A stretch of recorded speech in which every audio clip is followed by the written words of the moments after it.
Napoleon rode one, so did Alexander the Great, and even George Washington. It's a horse, of course, but not just any horse, an Arabian horse. Such a horse was recently offered up as an item in a charity auction, and Darwin says what happened next was a pleasant surprise for everyone. He is proud, majestic, elegant in his gait, and incredibly friendly. But that is the nature of the breed known as Arabian. That's what Getty is, an Arabian horse, standing stud at the Magnolia Arabian Farm in Magnolia Springs. Getty's full name is Gettysburg, and this is his home in South Baldwin County. Now, Gettysburg actually was an auction item at a local charity auction, but he's become so much more.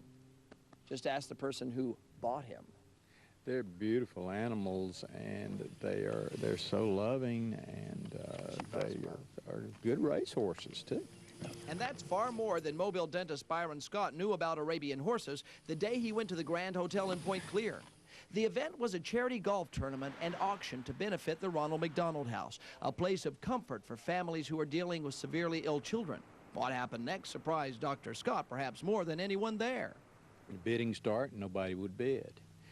And the horse was so beautiful, I said, you know, let me start the bidding, y'all follow? And I started the bidding, and I ended up winning the horse. So suddenly, Dr. Scott found himself the owner of a fine Arabian horse. Problem is, he had no farm, no barn, and most importantly, no idea what to do with Getty. And that's where Hamp Johnston comes in. As well he should. He donated Getty in the first place. And we decided 2 years ago that we've got to do something. That we've got to do something to help make this difference. And so we came up with this idea of donating a horse. Hamp is also owner of this farm, a farm dedicated to the Arabian breed. Wow. But they are extremely versatile.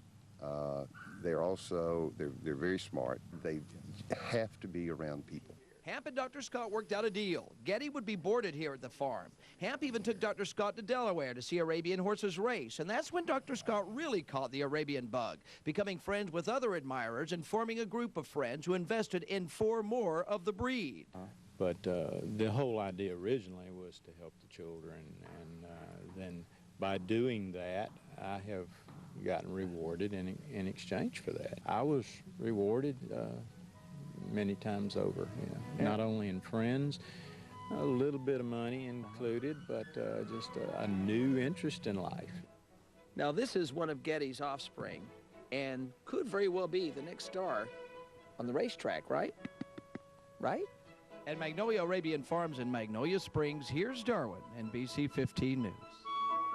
And a little more about the Arabian horse. Nathan Harrison of Virginia imported the first Arabian stallion to the U.S. back in 1725. The U.S. Army eventually began using Arabians because of their incredible endurance.